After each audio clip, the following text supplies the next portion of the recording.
तो मैंने last time पे ही प्रिपरेशन स्टार्ट कितने महीने की है? सर मैं टू बी ऑनेस्ट बोलूँगा एक महीने पे एक महीने में। और कुछ बोलना चाहोगे अपने जूनियर्स को? लास्ट में 1.5 महीना बचा है, कैसे वो तैयारी करें, कैसे अपने आप को मोटिवेट रखे? सर आपने जो जो बोला है, जो अभी नए आए हैं जो तैयारी कर रहे हैं, तो उनको मेरा एक ही है कि आप लास्ट ट्रिप देखें तो अच्छे से पढ़ना है सर, अंदर घुस के एकदम पढ़ना है। कहाँ घुस के, किसके अंदर? मेरे साथ अन्याय हुआ है। लास्ट के 15 दिन में रिवीजन के लिए क्या स्ट्रेटजी रखी? कि आपने नोट्स बनाए थे अलग से, उससे भी नेमरा सुनरा से भी, या कोई भी बुक जो आपने फॉलो की होगी? सर सबसे पहले तो मैं आपको बताना चाहूँगा पूरा बल्कि इतना सिलेबस है, तो कैसे आपने उसको याद रखा, कैसे याद किया? सर फर्स्ट ऑफ ऑल फिर आपकी क्या स्ट्रेटजी रही? क्या आपने पीवाईक्यूज के बेसिस पे डिसाइड किया कि मेरे को इस सब्जेक्ट को कितना पढ़ना है, कैसे पढ़ना है, वो कैसे आपने डिसाइड किया और कौन कौन सी बुक्स आपने फॉलो की? नमस्कार साथियों, स्वागत है आप सभी का एक बार फिर से आयराई वाला यूट्यूब चैनल पर। और आज आप देख रहे होंगे कि हम कहाँ पर बैठे हैं। तो हम अभी मौजूद है IAS BHU के अंदर, और जो हमारे साथ जो गेस्ट देख रहे हो आज, वो सभी CUET PG 2025 के टॉपर्स है। और CUET PG के थ्रू इन्होंने BHU के अंदर एडमिशन लिया है अलग अलग स्ट्रीम्स के अंदर। तो आज हम इनसे कंप्लीट जानेंगे कि क्या इनकी स्ट्रेटजी रही, कौन कौन सी बुक्स इन्होंने फॉलो की थी, और लास्ट का 1 से 1.5 महीना अभी एग्जाम का बचा है, तो लास्ट से 1.5 से 2 महीने में इनकी क्या स्ट्रेटजी रही थी, किस प्रकार से इन्होंने तैयारी की, सब कुछ इन डिटेल हम जानेंगे। तो थोड़ा थोड़ा अपना इंट्रोडक्शन आप दे दीजिएगा। आपका क्या नाम है और अभी आप कौन से डिवीजन में हो यहाँ पे? माय नेम इज गुलशन नागर, department of mycology and plant pathology. Plant patho में हो। मेरा नाम जितेंद्र कुमार धाकड़ है और मैं एग्रोनॉमी डिपार्टमेंट से। मेरा नाम विशाल मीणा है और मैं सॉइल साइंस डिपार्टमेंट में। My name is Anurag Meena, I am from department of genetics and plant breeding.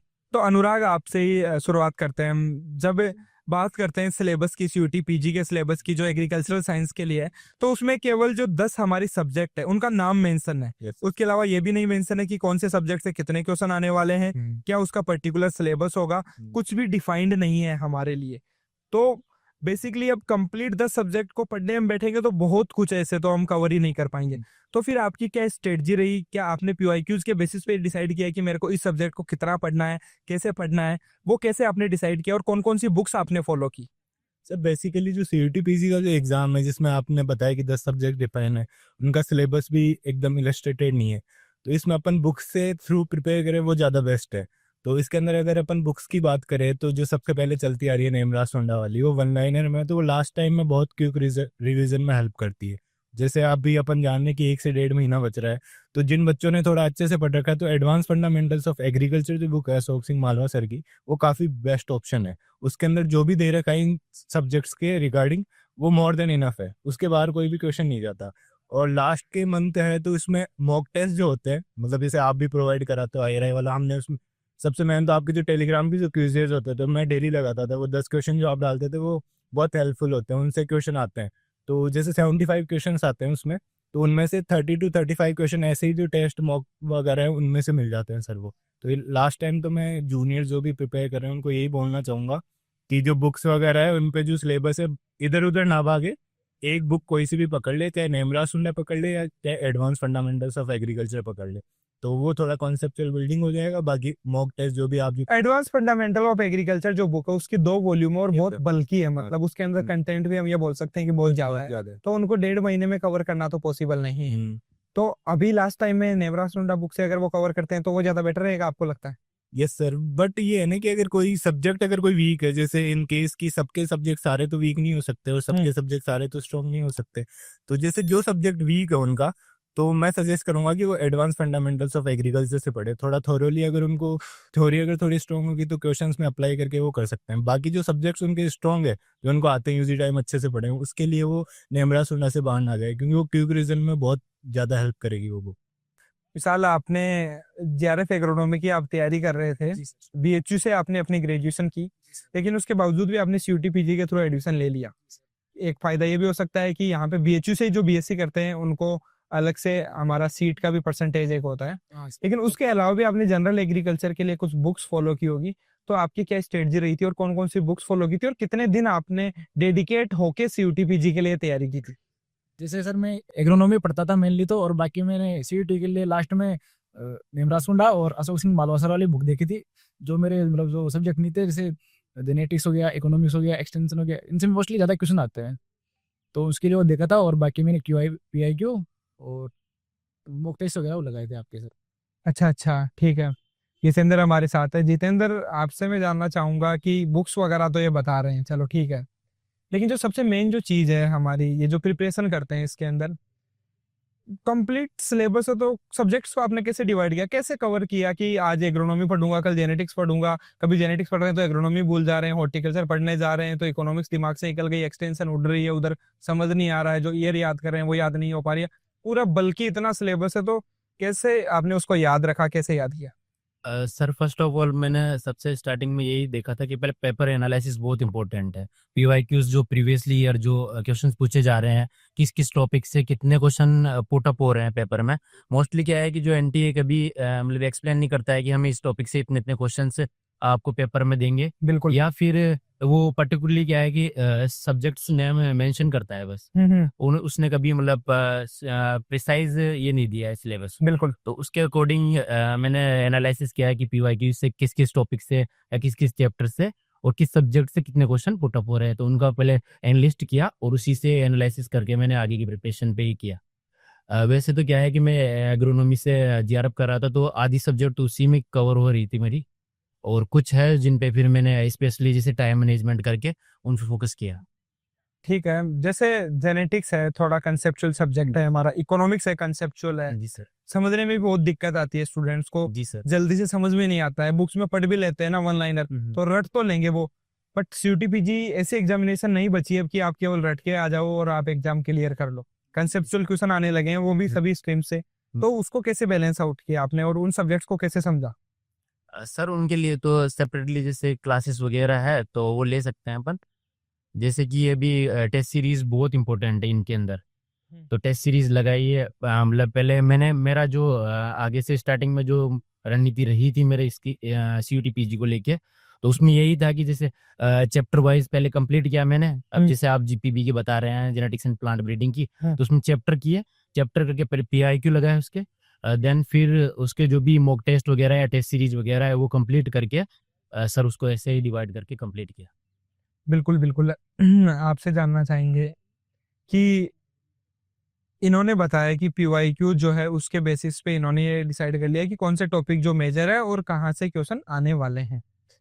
तो आपने लास्ट के 1 महीने में या फिर हम बोल सकते हैं लास्ट के 15 दिन में रिवीजन के लिए क्या स्ट्रेटजी रखी? क्या आपने नोट्स बनाए थे अलग से, उससे भी नेमरा सुंडा से भी, या कोई भी बुक जो आपने फॉलो की होगी, क्या उसके भी अलग नोट्स बनाए थे या उसी में मार्क करके रख लेते, कुछ एडिशनल चीज आपको मिलती, या क्या स्ट्रेटजी रही आपकी पढ़ने की, क्या तरीका था? आपको क्या लगता है कि आप में क्या चीज यूनिक थी जिसकी वजह से आज आप बीएचयू में हो? सर सबसे पहले तो मैं आपको बताना चाहूंगा, किसी भी एग्जाम की अपन अपन तैयारी करते हैं तो सबसे पहले उनके पीआई को ढूंढ कर एग्जाम ओरिएंटेड स्टडी करनी चाहिए। तो मोस्टली तो पढ़ते सभी है, पर टॉपर और जो नॉर्मल पढ़ने वाले में अंतर यही होता है कि जो वो होता है वो सिलेक्टेड पढ़ता है, एग्जाम ओरिएंटेड पढ़ता है, और बाकी हम अगर रेगुलरली कुछ भी पढ़ रहे हैं, पूरा पढ़ रहे हैं, एग्जाम को ओरिएंट और मतलब टारगेट करके नहीं पढ़ रहे हैं, तो उसमें दिक्कत होती है। पर मेनली जो लास्ट के टाइम पे मेरा सबसे बड़ा सजेशन है, जो हमारे जूनियर्स हैं जो अभी नए आए हैं जो तैयारी कर रहे हैं, तो उनको मेरा एक ही है कि आप लास्ट पीवाईक्यू देखें, और मोस्टली कंसेप्ट क्लियर करने के लिए आपको टाइम चाहिए।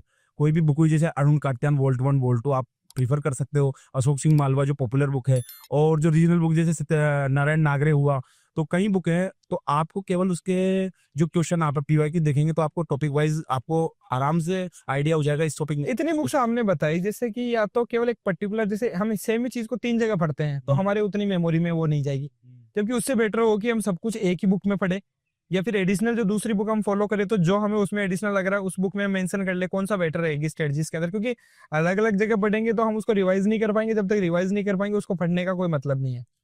सर बहुत सारी बुक हैं, जैसे कोई किसी को कुछ कोई अच्छी बुक लगी तो उसने वो स्टडी कर ली, कोई को अलग कर ली, सबका अपना अपना होता है, पढ़ने का तरीका होता है एक अपना। तो सबसे बेस्ट मैं आपको बताऊं, जो आपको बुक अच्छी लग रही, समझ में आ रही है और आप आसानी से उसमें आपने सारी बुक पढ़ी थी, आपने क्या फॉलो किया था? सबसे पहले मैंने सारी बुकें पढ़ी, उनमें से तो जहाँ थोड़ा थोड़ा कंटेंट उठा के, जो जैसे इकोनॉमिक्स किसी की अच्छी थी, किसी की जीबीपी में अच्छी थी, किसी की एग्रोनॉमी अच्छी थी, कोई पीवाईक्यू को ज्यादा प्रीफर करके उसके उस हिसाब से टॉपिक रख रहा था जो एग्जाम ओरिएंटेड होता है। जैसे अरुण कात्यान हुआ, उसमें से रेगुलरली आप जब से वो बुक पब्लिश हुई है तब से आज तक उसको प्रीफर करते हैं, उसका जो कंटेंट है वो आपको एग्जाम में मिलेगा ही मिलेगा। तो सर मैंने ऐसा किया, जो जिसका जो सब्जेक्ट था उसके हिसाब से वहां से जो बुक अच्छी लगी उसमें से मैंने कंटेंट उठाया, नोट्स बनाए, और उस नोट्स को केवल मैंने रिवीजन किया है।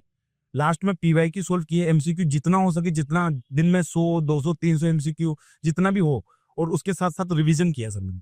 बिल्कुल, और पीवाईक्यूज का बहुत ज़्यादा इंपॉर्टेंट रोल है, और पहले पीवाईक्यूज भी नहीं मिलते थे आसानी से, इसीलिए हमने इस बार कंप्लीट जितने भी पीवाईक्यूज है सीयूटी पीजी के अंदर उनको एक जगह निकाला, अलग से उनकी पीपीटी बनाई, फिर उनको पीडीएफ में कन्वर्ट किया, और उसके बाद में आंसर की भी उसमें लगा दी। पहले आंसर की नहीं मिलती थी, फिर करेक्ट।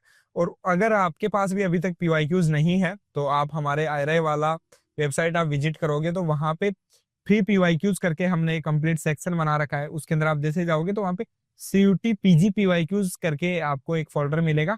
वहाँ पे आप 2021 से लेके और अब तक 2025 तक के पेपर्स है वो आप डाउनलोड कर सकते हो, और पीडीएफ फॉर्म में वो मिलेंगे, तो उसका प्रिंट आउट निकला के और फिर आपको उसको सॉल्व करना है, प्रैक्टिस करना है, ताकि जितना ज्यादा आप उससे रिलेटेड से कोई भी क्वेश्चन आता है, एक क्वेश्चन आ रहा है उसमें 4 क्वेश्चन होते हैं, तो उसको पूरा कंप्लीट सोल्व करो ना जाके, फिर उस टॉपिक को आप कवर करोगे तो आपका कंप्लीट जो कंटेंट है उससे रिलेटेड, उस पीवाईक्यू से रिलेटेड वो आपका कवर हो जाएगा।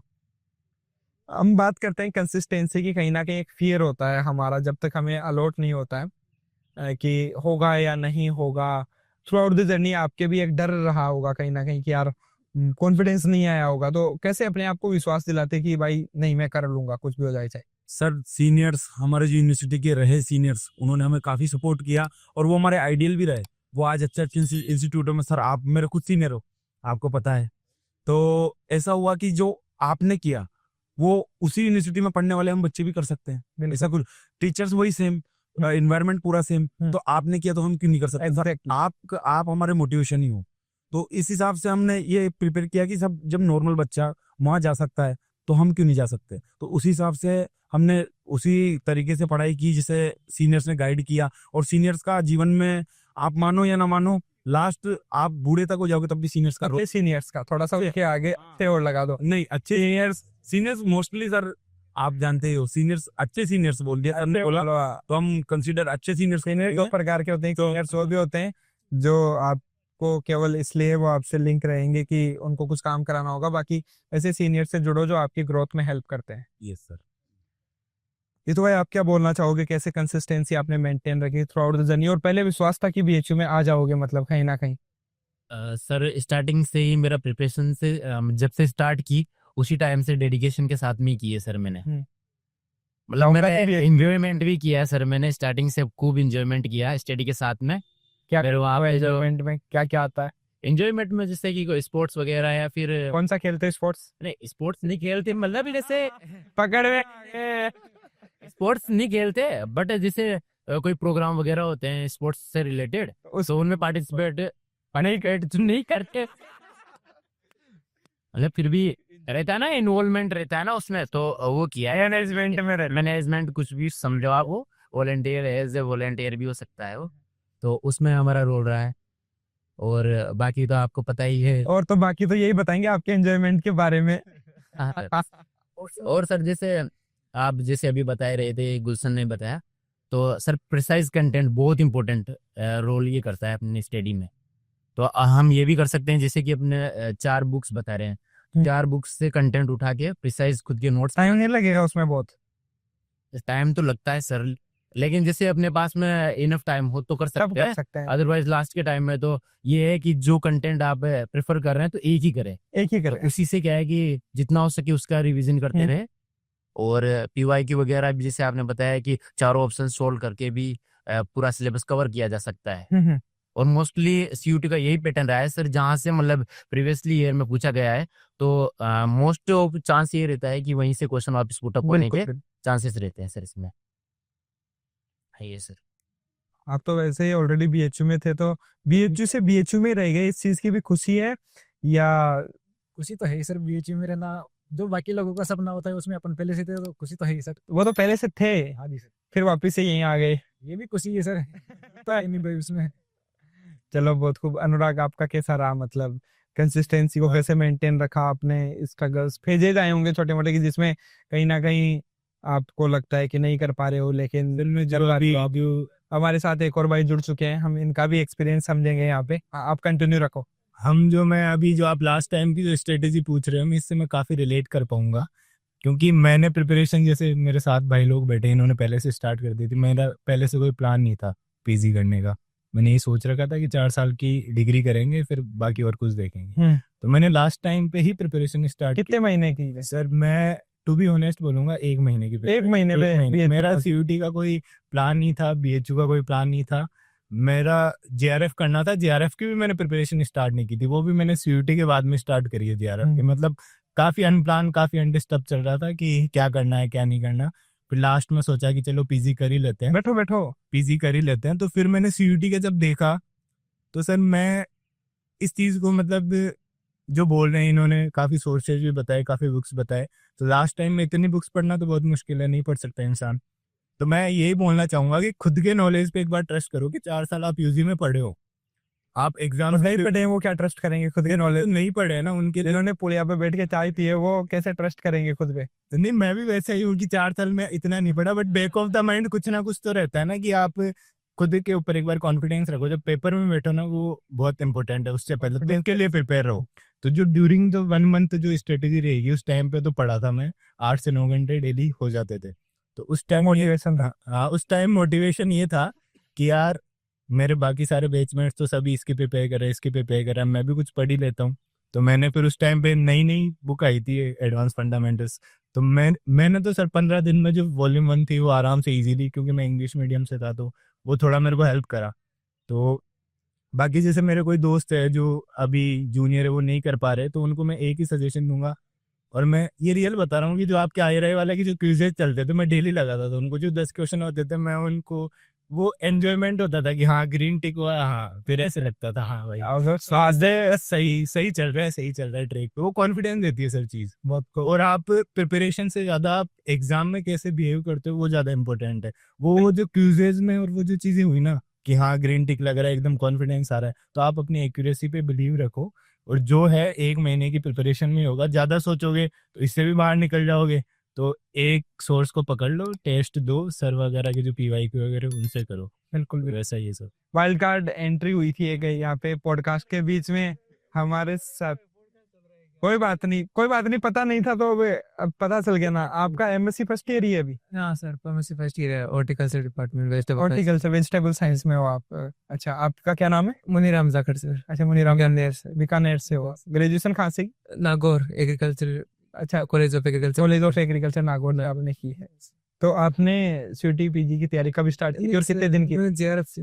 JRF से हो? कौन से सब्जेक्ट है? हॉर्टिकल्चर। अच्छा, हॉर्टिकल्चर से आपने JRF की।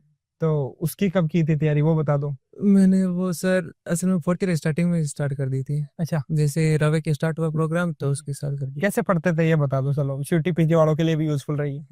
ये वाइल्ड कार्ड एंट्री है, भाई को पता नहीं था पॉडकास्ट चल रहा है, बट कोई नहीं, वो भी अपना कंट्रीब्यूशन करेंगे। कैसे पढ़ते थे आप, मतलब कैसे पढ़ने का क्या तरीका था? आप क्यों ये मानते हो कि आप डिजर्व करते थे कि आप BHU में हो? आप में ऐसा क्या था, क्या खास चीज आप में?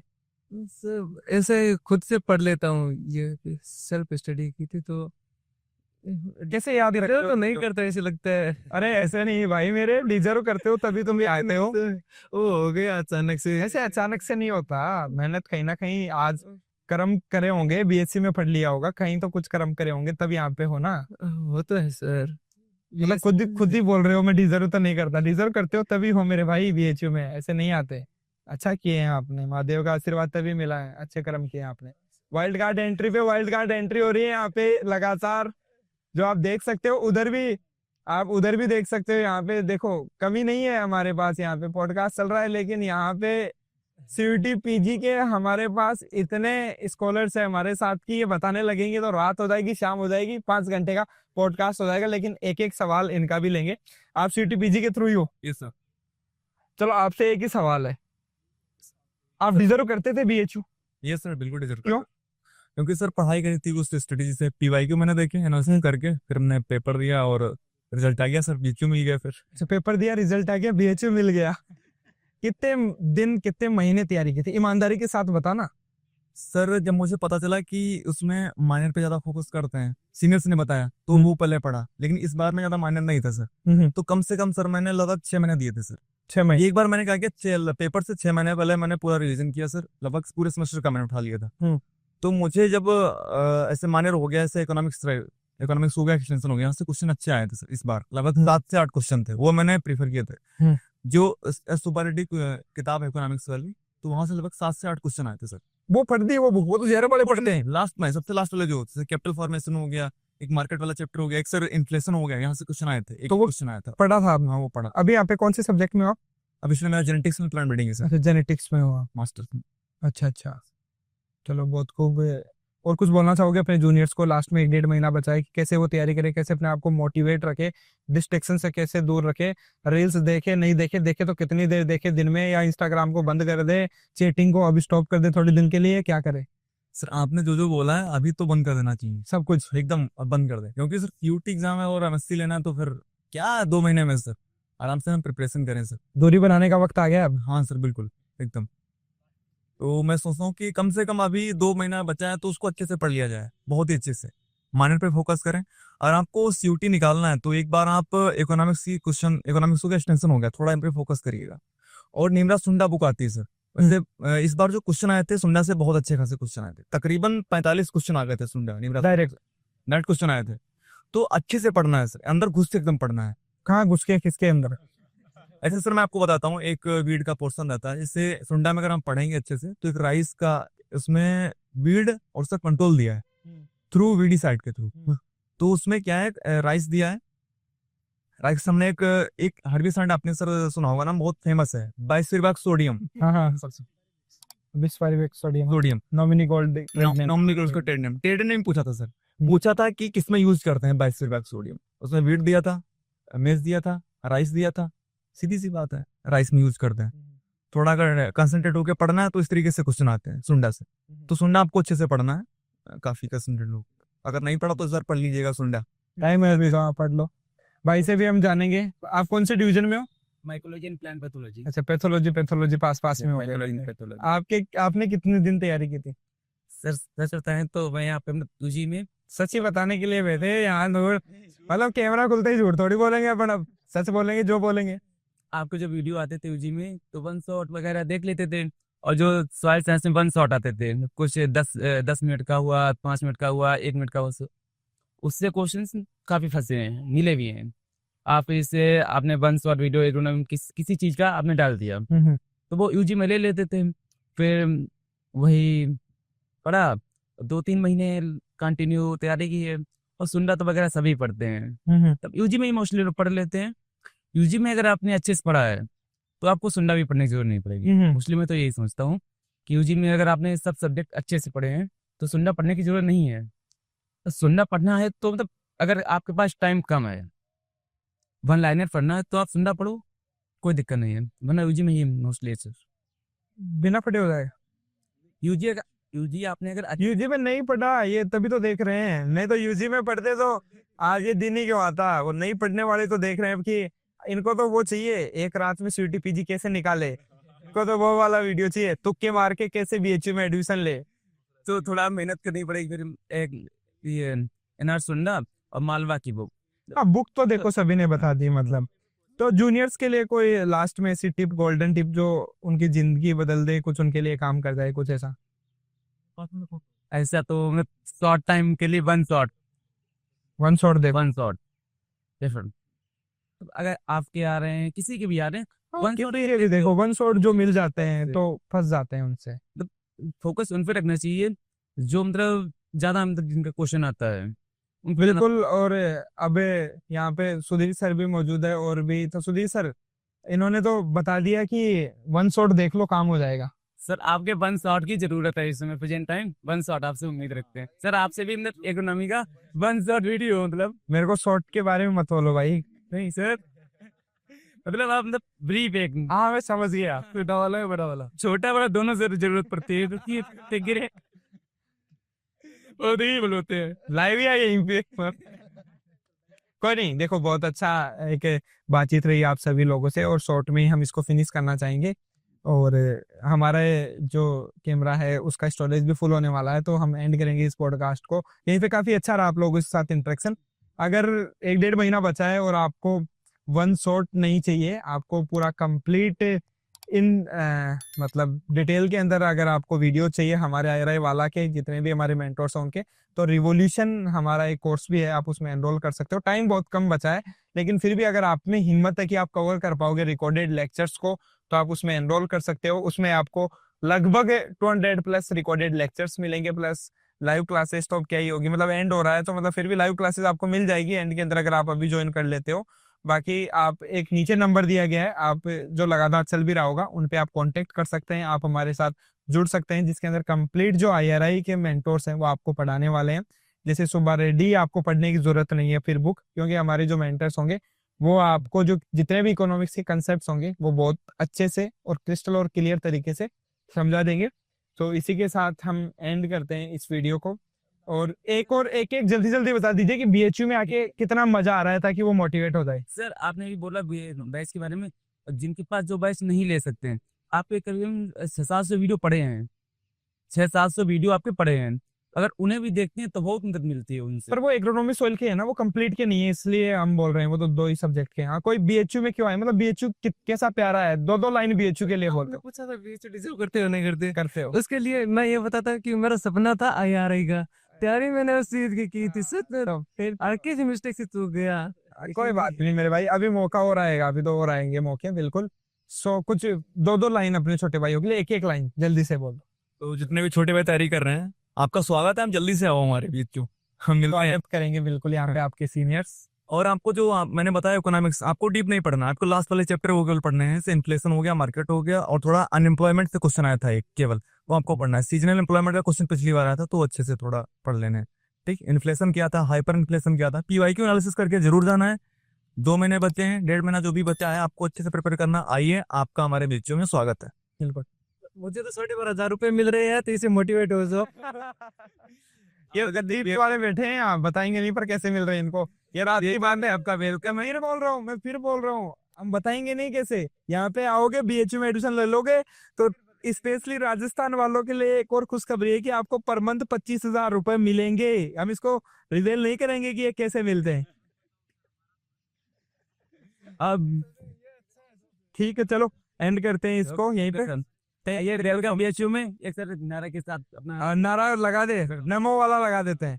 ओम नमो पार्वती पते हर हर महा